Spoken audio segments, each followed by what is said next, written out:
Hello ಕರ್ನಾಟಕದ ಜನತೆ, welcome back to update Kannada 360 channel. So ನಾನು ಇವತ್ತಿನ ವಿಡಿಯೋದಲ್ಲಿ ನಿಮಗೆ ಪೆಂಡಿಂಗ್ ಹಣನ ಪಡ್ಕೋಬೇಕಂದ್ರೆ ನೀವು ಈ 3 ಪ್ರಮುಖ ದಾಖಲೆಗಳನ್ನು ಸಬ್ಮಿಟ್ ಮಾಡಬೇಕು. ಸೊ ಏನೇನೆಲ್ಲ 3 ಪ್ರಮುಖ ದಾಖಲೆಗಳು ಅಂತ ಹೇಳಿ ಈ ಬಗ್ಗೆ ತಿಳಿಸ್ಕೊಡ್ತೀನಿ. ಮತ್ತು 7ನೇ ಕಂತಿನ ಹಣ ಯಾವ ಜಿಲ್ಲೆಗೆ ರಿಲೀಸ್ ಆಗಿದೆ ಮತ್ತು 7ನೇ ಕಂತಿನ ಹಣ ಯಾವಾಗ ಕಂಪ್ಲೀಟಾಗಿ ರಿಲೀಸ್ ಆಗುತ್ತೆ ಅಂತಲೂ ತಿಳಿಸ್ಕೊಡ್ತೀನಿ ಈ ವಿಡಿಯೋದಲ್ಲಿ.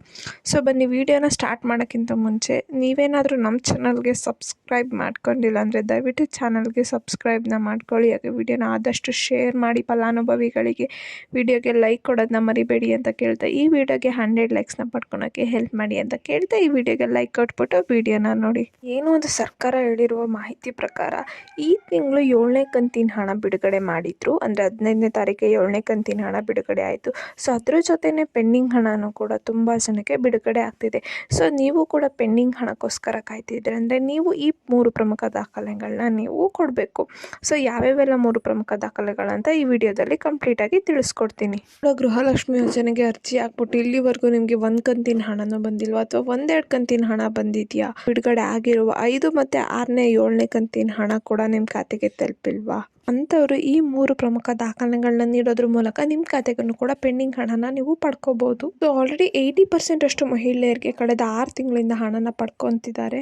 ಆದರೆ ದುರಾದೃಷ್ಟವಂತ ಅರ್ಜಿ ಸಲ್ಲಿಸಿದ ಎಲ್ಲ ಮಹಿಳೆಯರಿಗೂ ಕೂಡ ಹಣ ಬಂದಿಲ್ಲ. ಇನ್ನು 20% ಅಷ್ಟು ಮಹಿಳೆಯರ ಖಾತೆಗೆ ಹಣ ವರ್ಗಾವಣೆ ಆಗಿಲ್ಲ.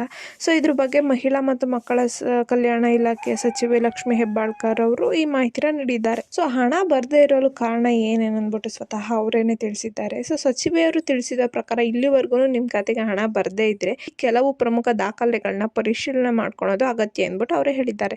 ಸೊ ಏನಾದರೂ ಒಂದು ವೇಳೆ ನಿಮ್ಮ ಆಧಾರ್ ಕಾರ್ಡು, ಬ್ಯಾಂಕ್ ಪಾಸ್ಬುಕ್ ಹಾಗೂ ರೇಷನ್ ಕಾರ್ಡ್ ಈ 3ನ್ನು ತೆಗೆದುಕೊಂಡೋಗಿ ಹತ್ತಿರದ ಸೇವಾ ಕೇಂದ್ರಕ್ಕೆ ಹೋಗ್ಬಿಟ್ಟು ನೀವು ಸರಿಯಾಗಿದೆಯೋ ಅಲ್ವೋ ಅಂತ ಡಾಕ್ಯುಮೆಂಟ್ಸ್ನ ಚೆಕ್ ಮಾಡಿಸ್ಕೋಬೇಕಂತೆ. ಸೊ ಅದೇ ರೀತಿ ನಿಮ್ಮ ಬ್ಯಾಂಕ್ ಪಾಸ್ಬುಕ್ ಅಪ್ಡೇಟ್ ಮಾಡಿಸ್ಕೊಳ್ಳುವುದನ್ನು ಸರ್ಕಾರದವರು ಕಡ್ಡಾಯ ಮಾಡಿದ್ದಾರೆ.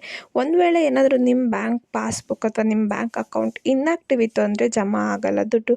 ಯಾಕಂದರೆ DBT ಆಗೋದೆಲ್ಲ ಆಟೋಮೆಟಿಕ್ ಪ್ರೊಸೆಸ್ ಇರುತ್ತೆ. ಸೊ ಏನಾದರೂ ನಿಮ್ಮ ಬ್ಯಾಂಕ್ ಅಕೌಂಟ್ ಇನ್ಆಕ್ಟಿವ್ ಇತ್ತು ಅಂದರೆ ಅಮೌಂಟ್ ಜಮಾ ಆಗಲ್ಲ ನಿಮಗೆ.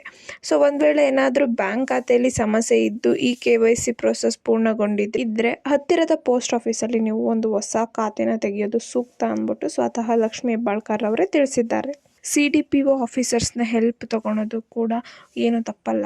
ಸೊ ನೀವು ಏನಂದರೆ ಅರ್ಜಿ ಸಲ್ಲಿಸಾದ್ಮೇಲೆ ಒಂದು ಅಪ್ಲಿಕೇಶನ್ ಫಾರ್ಮ್ ಬರುತ್ತಲ್ಲ, ಅದನ್ನು ತೊಗೊಂಡೋಗ್ಬಿಟ್ಟು ನೀವು ಹತ್ತಿರದ CDPO ಆಫೀಸ್ ಹತ್ರ ಹೋಗ್ಬಿಟ್ಟು ಗೃಹಲಕ್ಷ್ಮಿ ಯೋಜನೆ ಸಂಬಂಧಪಟ್ಟ ಯಾವುದೇ ಸಮಸ್ಯೆನ ನೀವು ಕೇಳಿದ್ರು ಅವರು ಅದಕ್ಕೆ ಉತ್ತರನ ಕೊಡ್ತಾರೆ. ಸೊ ಅದ್ರ ಅಕಾರ್ಡಿಂಗ್ ನೀವು ಚೇಂಜ್ ಮಾಡಿಸ್ಕೋಬೋದು, ಏನೇನು ಡಾಕ್ಯುಮೆಂಟ್ಸ್ ಚೇಂಜಸ್ ಒಂದು ವೇಳೆ ನಿಮಗೆ 1 ಕಂತಿನ ಹಣನೂ ಬಂದಿಲ್ಲ, ಎಲ್ಲ ಚೇಂಜಸ್ಸು ಮಾಡಿಸಿದ್ದೀರಾ ಆದರೂ ಹಣ ಬಂದಿಲ್ವಾ, ಬೆಸ್ಟ್ ನೀವು ಒಂದು ಹೊಸ ಗೃಹಲಕ್ಷ್ಮಿ ಯೋಜನೆಗೆ ಅರ್ಜಿನ ಹಾಕೋದು. ಯಾಕಂದರೆ ಗೃಹಲಕ್ಷ್ಮಿ ಯೋಜನೆಗೆ ಮರು ಅಪ್ಲಿಕೇಶನ್ಗೆ ಅರ್ಜಿ ಓಪನ್ ಇದೆ, ಈಗಲೂ ಕೂಡ ಅರ್ಜಿನ ತಗೊತಿದ್ದಾರೆ. ಸೊ ಅದಕ್ಕೆ ನೀವು ಮತ್ತೆ ಒಂದು ಅರ್ಜಿನ ಹಾಕ್ಬಿಡಿ. ಅರ್ಜಿನ ಹಾಕಬೇಕಾದ್ರೆ ಎಲ್ಲ ಡಾಕ್ಯುಮೆಂಟ್ಸು ಸರಿ ಇದೆಯಾ ಅಂತ ನೋಡ್ಬಿಟ್ಟು ಅರ್ಜಿನ ಹಾಕಿ. ಮತ್ತು ಆಧಾರ್ ಕಾರ್ಡ್ 10 ವರ್ಷದ ಹಳೇದಾಗಿದ್ರೂ ಕೂಡ ನೀವು ಅಪ್ಡೇಟ್ನ ಮಾಡಿಸ್ಕೋಬೇಕು. ಇದು ರೀಸೆಂಟಾಗಿ ಬಂದಿರುವ ನ್ಯೂಸ್. ಸೊ ಏನು 7ನೇ ಕಂತಿನ ಹಣ ಕರ್ನಾಟಕದ ಆಲ್ಮೋಸ್ಟ್ ಎಲ್ಲ ಜಿಲ್ಲೆಗೂ ರಿಲೀಸ್ ಆಗಿದೆ.